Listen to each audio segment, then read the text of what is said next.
حي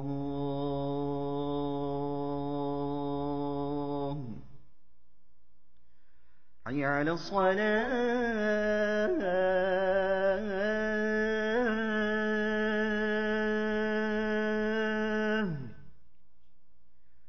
حي على الصلاة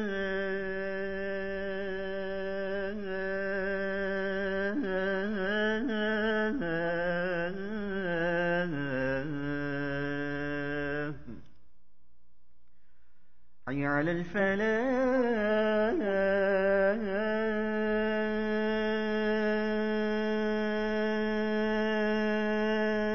الفلاح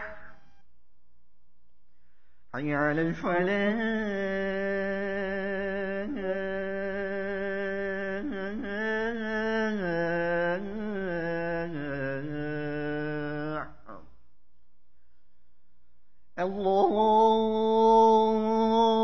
الله أكبر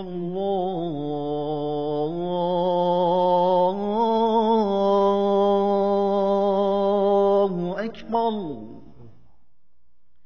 لا إله إلا الله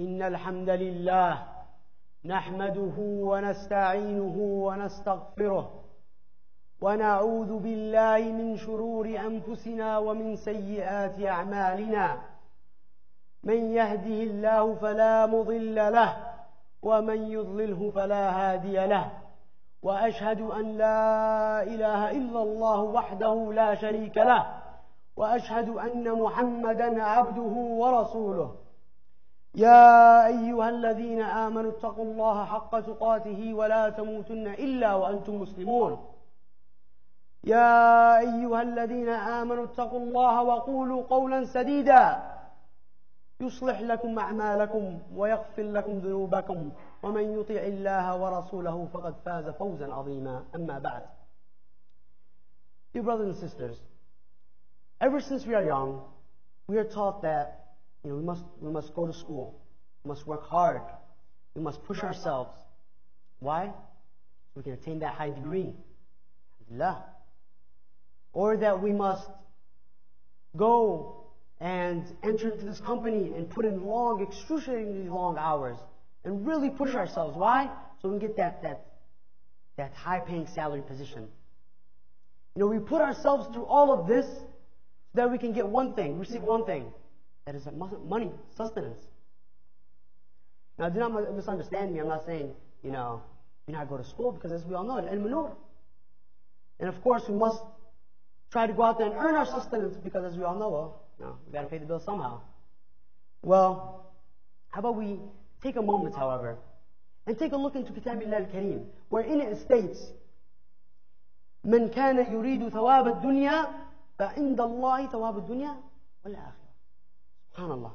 Whoever desires the reward of this world, then with Allah is the reward of this world and the next. So in other words, rather than just going out there and seeking our sustenance from the creation of Allah, our rizq from the creation of Allah, yet we are neglecting Ar-Razzaq himself, when Allah has prescribed for us many ways to attain this rizq. So inshallah, that will be the topic of today, is how we can attain this rizq through the ways that Allah has prescribed for us. And there are many, brothers and sisters. So we'll begin with the first, and that is taqwa. See, in the Quran al-Kareem it states, وَمَنْ يَتَّقِ اللَّهَ يَجْعَلْ لَهُ مَخْرَجًا وَيَرْزُقْهُ مِنْ حَيْثُ لَا يَحْتَسِبُ. See, there's many wisdoms in these couple ayat. However, we're going to focus on just a few due to the time. And the first being taqwa. What does it mean to have taqwa? See, the ayah's translation says, and whoever fears Allah, He will make a way out for him, and He will provide for him where he does not expect. So our first question is, what does it mean to have taqwa? What does it mean to fear Allah? SubhanAllah, let's think about this, brothers and sisters. Imagine if you truly feared Allah, if you were truly God conscious at all times, and you realized that Allah was watching you day or night, indoors, outdoors, does not matter. He is always watching. If you had this in your brain, you truly understood this, and you reflected upon this, then as soon as the time for salah comes, and you hear the time for salah, and you're sitting, for example, with your friends, and you guys are speaking, or you're watching a movie, whatever the case may be, whatever you may be doing at that time, yeah, you hear the call for prayer. If you remember that Allah is watching you, and that you are conscious of Allah, would you let this salah slip through your fingers, knowing that the only difference, the biggest difference, the only difference between a Muslim and a kafir is what, brothers and sisters? Salah, prayer. That is the difference. That is the first thing we're going to be asked about on the Day of Judgment. So again, if we truly feared Allah, if we truly had taqwa of Allah, we would never let these prayers slip us. We would never allow ourselves to backbite or to sin or to steal or so on and so forth, of the many things that Allah has forbade us from. And the next point that I want to look into in this ayah is how Allah will provide for us from where we do not expect. Now when we hear this ayah, we think maybe this means that we're going to get a raise or a bonus from work. We do not expect this. However, yes, that is one of the ways. Except there are many other ways that Allah can bless you, and yet we don't comprehend, we don't think about, we really don't reflect on it. For example, maybe Allah has saved you from an accident. And in this accident, you may have incurred an injury on your leg or your arm. And due to this injury, you wouldn't be able to work. So how would you be able to get your rizq? Or depending on your insurance, maybe you would acquire lots of debts, a lot of hospital bills. Allah alam, say Allah will rizq you min haythu la tahtasib. Allah may save you from this as a way of giving you rizq. Subhanallah. So again, our first step, our first task in attaining this rizq is taqwa, having fear of Allah. And the next, brothers and sisters, is a tawakkul. So Allah states في كتابه الكريم وَمَنْ يَتَوَكَّلْ عَلَى اللَّهِ فَهُوَ حَسْبُهُ. That for whoever puts their faith and trust in Allah, for He is all sufficient for him. SubhanAllah. As long as we put our faith and our trust in Allah, then He is all sufficient for us. However, again, we must look at what this really means. We must look at what does tawakkul mean. What does it mean to have tawakkul? Does tawakkul mean that we wake up in the morning and we say, Ya Allah, please bless us. Ya Allah, give us this and give us that. Ya Allah, pay our bills. And we go sit on the couch? Is that the way tawakkul works? No. Just look into the example of Umar radiallahu anhu, when he walked into the masjid. And at that time, during that time of the day, it was the time of work, where people would be working. For example, like our 9 to 5. And so we saw a group of people giving dhikr and to Allah. And so he approached them and he asked them, what are you guys doing? Who are you? And they said, نَحْنُ الْمُتَوَكِّلُونَ. We are those who put our faith and trust in Allah. What did Umar radiallahu anhu say to this? He said, La. The mutawakkil, the person who truly puts his faith in Allah and his trust in Allah, is the one that plants the seed into the ground and then puts his faith and trust in Allah that He will allow it to sprout. That is what it means to have tawakkul. So in other words, brothers and sisters, we must do our part. We must do our part. We must go out and seek sustenance. We must go to school, seek higher education. We must go to work, so on and so forth, and of course to halal routes. And attain this rizq, but again, we must do our part. Another example of this is in the example of Maryam, radiallahu anha, where it states في كتاب الكريم وَهُزِّي إِلَيْكِ بِجِذْعَةِ النَّخْلِ تُسَاقِطْ عَلَيْكِ رُطَبًا جَنِيًّا. And shake towards you the trunk of the palm tree. It will drop upon you ripe, fresh dates. Now I want you all to really picture this in your head. Imagine, again, Maryam in a state where she's about to give birth. And again, she's a woman. And she's sitting at the trunk of this tree, right? And she's told to shake it, to shake the trunk of a tree. Now, if we really think about this, the strongest man out in here, and I'm sure we all believe we are, if we all went outside and we grabbed the trunk of a tree and we tried to shake it, what would happen? Nothing. It wouldn't move. SubhanAllah. So, what Allah is stating here, see, Allah could have simply let the dates drop onto her. He could have easily done that. Allah qadir an kulli shay. He could have easily done this for her. But what the hikmah, the wisdom in this is that we must do our part. We must do our part, even if it's something as simple as that. Shaking the tree. And so now, we went over taqwa and tawakkul, and we move on to our third point. Our third step in attaining the rizq in ways that Allah has prescribed for us. In this one, wallahi, this point, brothers and sisters, is something that we should already be doing. We should already be doing it. It should be common for us. And it is very simple, wallah. And that is silatul rahim, maintaining the ties of kinship. Again, something we should be doing. Something very simple. See, in a hadith, it states that من سره أن يبسط له في رزقه أو ينسأ له في أثره فليصل رحمه. That whomsoever wants his provisions expanded, and listen to this part, and his life lengthened, the term of his life lengthened, then what does he do? He maintains the ties of his kitchen. SubhanAllah. Again, something that we should already be doing. It's something so simple to us. You know, our phones that are attached to our hands 24/7 as if it's a part of our body. All we have to do, brothers and sisters, take it. Press call. Assalamu alaikum. Jum'ah Mubarakah. How are you doing? Give a call to our brother, our sister, our fathers, our mothers, our uncles, our aunts, so on and so forth. And the reward of this simple action is something that we should already be doing is what? Not only will Allah expand our provisions, but He will lengthen our lives. He will extend our lives, subhanAllah. And on to our next point, which again is another easy one, and it may seem like they're getting easier and easier. And that, brothers and sisters, is being grateful. Being grateful, which again is something that we should already be doing. Something that should be second nature to us. Be grateful. You know, are we taught as children, as soon as somebody gives you something, hey, what do you say? Say thank you.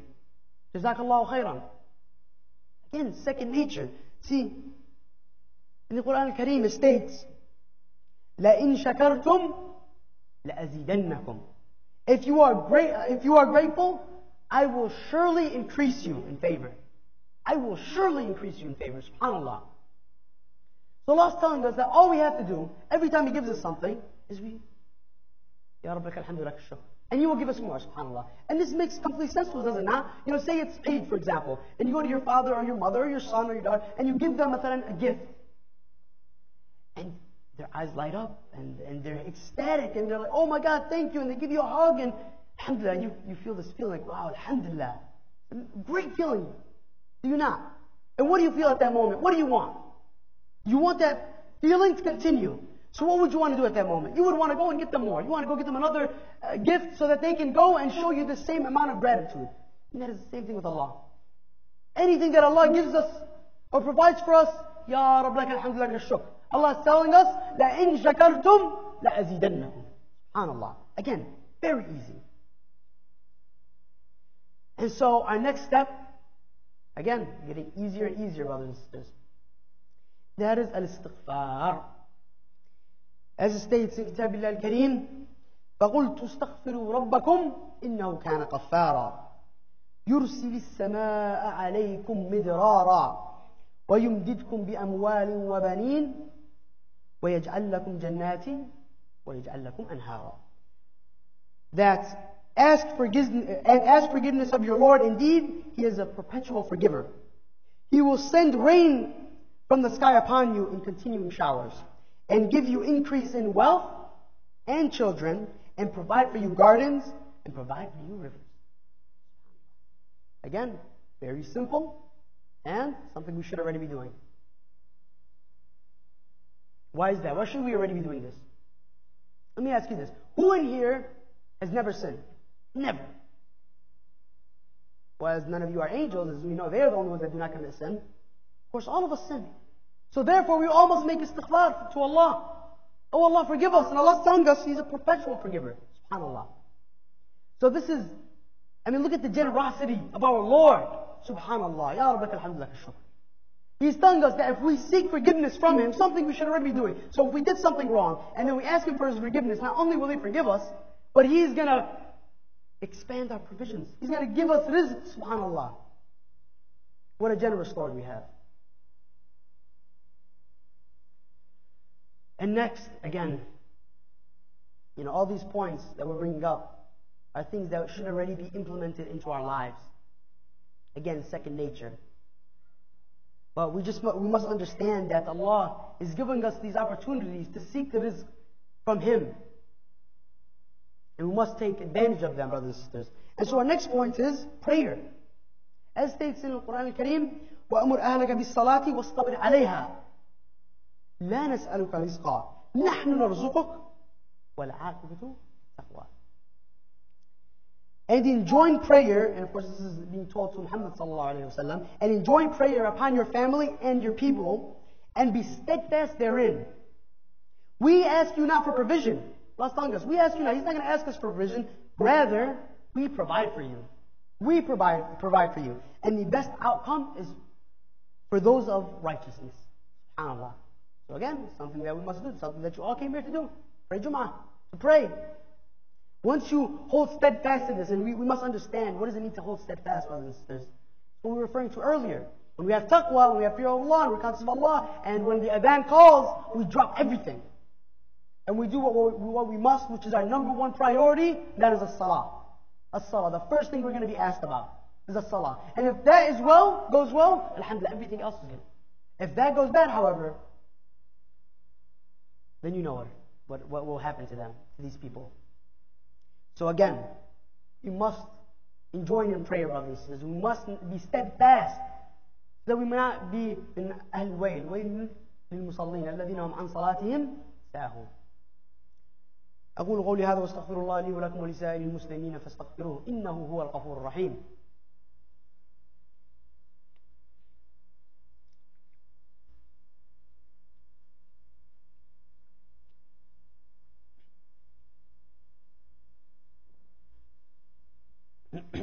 بسم الله والحمد لله والصلاة والسلام على رسول الله صلى الله عليه وسلم. So again, we mentioned several ways that we can attain this rizq from Allah. We spoke about taqwa, fearing Allah. We spoke about tawakkul, and what it means to have tawakkul. What is the correct way of having tawakkul? And we spoke about silatul rahim, maintaining the ties of kinship. Again, all very simple. And being grateful. لَإِن شَكَرْتُمْ لَأَزِيدَنَّكُمْ. Very basic concept. Al-istighfar. And we ended with prayer. And the significance of prayer and the benefits of prayer. One of the many benefits of prayer. And wallahi, we could sit here and talk about prayer to the next Jum'ah. However, we're going to stick to our rizq. And again, the benefits and the ways that we can attain rizq. And so we left one. We left one very, very important way that we can attain rizq. And some of the ulama say this is probably one of the best ways. And that is a sadaqah. Charity, brothers and sisters. And why is that? Why does this one stick out? For a few reasons. We're going to mention a few.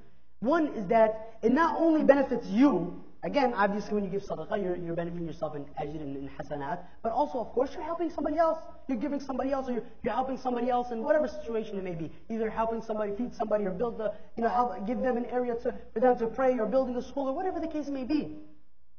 So that is why this one really, really sticks out. And so as it states in Kitabillah al-Kareem, and I really want you guys to pay attention to this, and really listen, and really reflect on this, wallahi.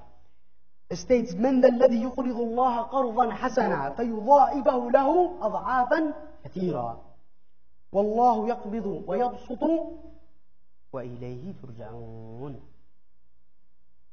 It says that who is that will loan Allah a goodly loan? Who of you is going to loan Allah, our Creator, the Razzaq, who is going to loan him a goodly loan, so that he may multiply it for him many folds? And then Allah is reminding us, and it is Allah who withholds and grants abundance. In other words, He's the one that gave you, this sustenance that you were going to, give in sadaqah. And it is Allah who withholds and grants abundance. And to Him you will be returned. So in other words, what this is telling us is that whenever we give, again, we've been talking today about the topics of what? Well, what is the topic? How to attain rizq. The ways in which we can attain rizq. And now we're speaking about giving away that rizq. And it kind of almost seems contradictory, does it? How are you telling us these are the ways that Allah is going to bless us with sustenance, and you're telling us to give from it? Let's look at one of the ahadith, one of the most famous ahadith, and one that I'm sure you guys have heard several times over, and that is, مَا نَقَصَ مَالٌ مِنْ صَدَقَةٍ. That your wealth is not decreased by charity. And this is a promise from Allah. And so we wonder, it doesn't make sense because we're giving from our pocket. Obviously we see the amount in our pocket decreasing. However, we don't realize, we're not just simply speaking about money, we're talking about rizq, we're talking about blessing, we're talking about barakah. We all know there's a big difference between that. Big difference between, $1 million that is made through, haram routes, and the outcome of this, and even something as measly as 1,000 that has been acquired through the halal route, and the barakah that comes from it. And not only the fact that it will stay, but the fact that it will provide us with, rather than the haram route that will provide us with sadness and bring us issues and problems, but rather, alhamdulillah, it's barakah, it's from Allah. Sustenance. And so, to really illustrate this point, to really dive into this and give you all a more clear picture of how sadaqah really benefits us and how sadaqah can benefit us, I'd like to mention to you all a story of a man who was walking through the desert, and he heard a voice from the cloud, or from the sky speaking to a cloud, directly to a cloud. And he was telling the cloud, "O cloud, go pour rain on the garden of so-and-so." Now imagine we were walking, and you're walking home from the masjid, and you hear a voice coming from speaking to a cloud. "Oh, cloud, go pour rain upon the garden of so-and-so." Make you pretty curious, wouldn't it? What's going on here? So what would you do next? You'd follow that cloud. You want to find out what's going on. And that's exactly what this individual did. He followed this cloud, and he went into this garden, and subhanAllah, this cloud stopped at this specific garden and started pouring rain. And so, obviously, this really piqued this individual's curiosity. So he stepped inside the garden, and he seen a man. When he seen this man, he asked him, "What is your name?" The man told him, "My name is so-and-so." And subhanAllah, his name was the same name that was what? That was mentioned from the sky. See, Allah had sent, subhanAllah, Malik to speak to this cloud to tell him specifically, "Go pour rain on the garden of so-and-so." So we're all wondering, what could this man have done? What could he be doing that is going to allow Allah to send His creation, a cloud, to work for him? And so he did just that. He asked him, he's like, "Brother, please tell me, what are you doing?" So he explained to him. He said, "When I harvest my crop, I take a third and I give it to my family. We eat from it, so on and so forth. The second third," he says, "I put back into the ground so that I may reap from it the next season. And the last third, this is the third that we really need to pay attention to. This is the third that caused the cloud to come and work for this man like this." He said, "The last third, I give in sadaqah." A third of his money is giving to sadaqah. And because of this, Allah keeps giving him continuously. SubhanAllah. And so this is what? A continuous sadaqah. He's doing this continuously. And so on the topic of continuous sadaqah, we all know of, there are different types of sadaqah, but there are specific sadaqah that are really continuous. And that is what? As-sadaqatul jariyah. The sadaqah that will work for us even after we're dead. Even after we are in our graves, it will work for us. Even after we pass, these hasanat will continue to go until the day of judgment. And I want you all to think, how long do we truly live? How long do we live? The luckiest among us would probably hit 100. Again, the luckiest among us in the sense of his term of life. Yeah, how long do we die? How long will we be in the grave? Let's look at, for example, some of the Sahaba, Uthman ibn Affan, one of our greatest Sahaba. How long did he live and how long did he die? It's been over 1400 years. And his hasanat are still working for him, subhanAllah. And so, we must try our best to also be fit into this category. To have our hasanat work for us like this. And so, alhamdulillah, I came today with this exact opportunity. And I'm here today on behalf of Mansfield Islamic Center. It's a masjid in Mansfield near Arlington, Texas. And right now, our brothers and sisters are praying in a small storefront that barely fits them for their regular salawat, let alone the Jum'ah. And mashallah, they have bought a piece of land, alhamdulillah, and they've already started the groundwork. And so now they're just trying to complete their project so that they may end up with a beautiful masjid like yours. MashaAllah. MashaAllah, tabarakallah. And so we have come here today to your beautiful masjid, to you generous people, to ask you to partake and take advantage of this sadaqah jariyah and help your brothers and sisters to enjoy and have a community center for them all to be able to meet Him and pray and give the dhikr to Allah. And so they've been trying to do this for the past 7 years. And so it needs about 700,000 to complete. So, inshallah, after the salah, I will be towards the back, and also for the women, there is, my mother is back there, and she will also be collecting donations. Remember, I said that, it is not only the men that's taking advantage. Women should also take advantage of this opportunity. Because remember, we're going to be alone in the grave. And so, inshallah, after salah, I'll be with the donation box in the back. And inshallah, for those of you that would like to donate via debit or credit card, we have a credit card machine. And inshallah, for any other questions, inshallah, I'll be able to answer them for you. And lastly, I'd like to end with this, that I want you guys to really reflect on this, and that is, مَنْ بَنَى مَسْجِدًا لِلَّهِ بَنَى اللَّهُ لَهُ فِي الْجَنَّةِ مِثْلَهُ. That whoever builds for Allah a house in this life, Allah will build for him a house in the afterlife. And we're not speaking about houses of bricks and wood and so on and so forth. No, brothers and sisters. A house of gold and silver. What an investment, brothers and sisters. So I urge you all to take advantage of this opportunity, inshallah. Barakallah feekum. عباد الله إن الله وملائكته يصلون على النبي اللهم صل على محمد وعلى آل محمد كما صليت على إبراهيم وعلى آل إبراهيم في العالمين إنك حميد مجيد اللهم لا تدع لنا في يومنا هذا ذنبا إلا غفرته ولا هما إلا فرجته ولا دينا إلا قضيته ولا مريضا إلا شفيته اللهم أعزنا وأعز الإسلام والمسلمين اللهم أعزنا وأعز الإسلام والمسلمين اللهم أعزنا وأعز الإسلام والمسلمين اللهم اغفر لنا ولإخواننا الذين سبقونا بالإيمان ولا تجعل في قلوبنا غلا للذين آمنوا ربنا إنك رؤوف رحيم إن الله يأمر بالعدل والإحسان وإيتاء ذي القربى وينهى عن الفحشاء والمنكر والبغي يعظكم لعلكم تذكرون اذكروا الله العظيم يذكركم واشكروه على نعمه يزدكم ولذكر الله تعالى أكبر والله يعلم ما تصنعون أقم الصلاة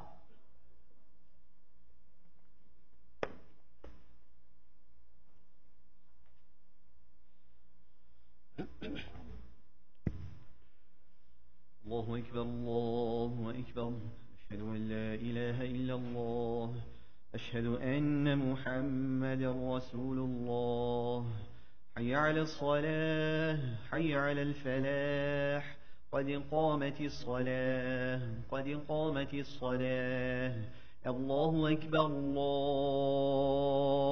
أكبر لا إله إلا الله استقيموا صلوا صلاة مودع الله أكبر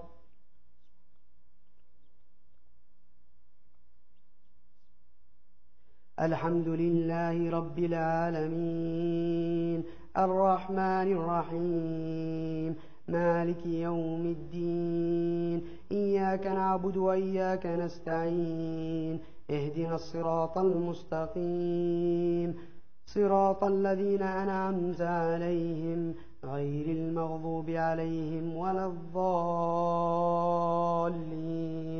آمين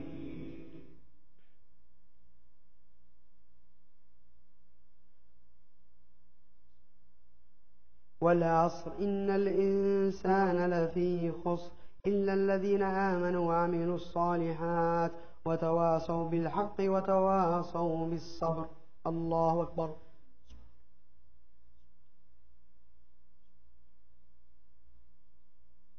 سمع الله لمن حمده الله أكبر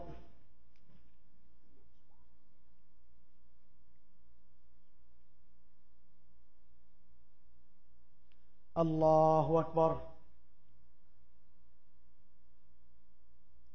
الله أكبر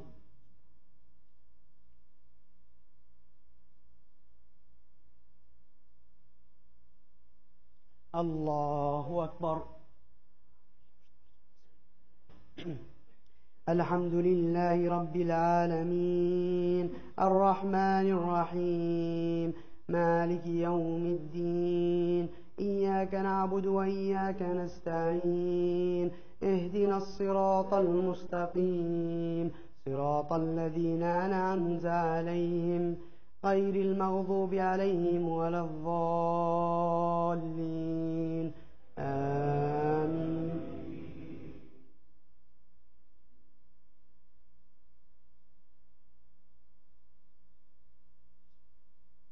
قل هو الله أحد الله الصمد لم يلد ولم يولد ولم يكن له كفوا أحد الله أكبر.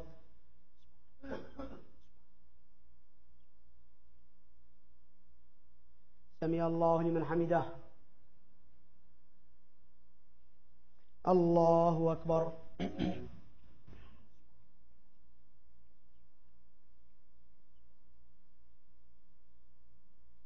الله أكبر. الله أكبر.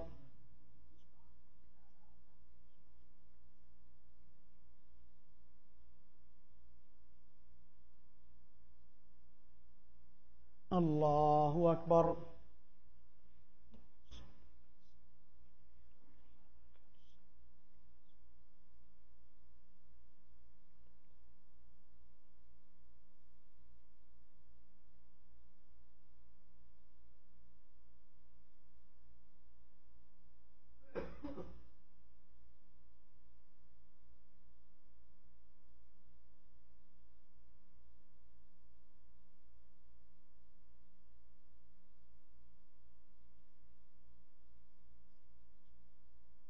السلام عليكم ورحمة الله. السلام عليكم ورحمة الله.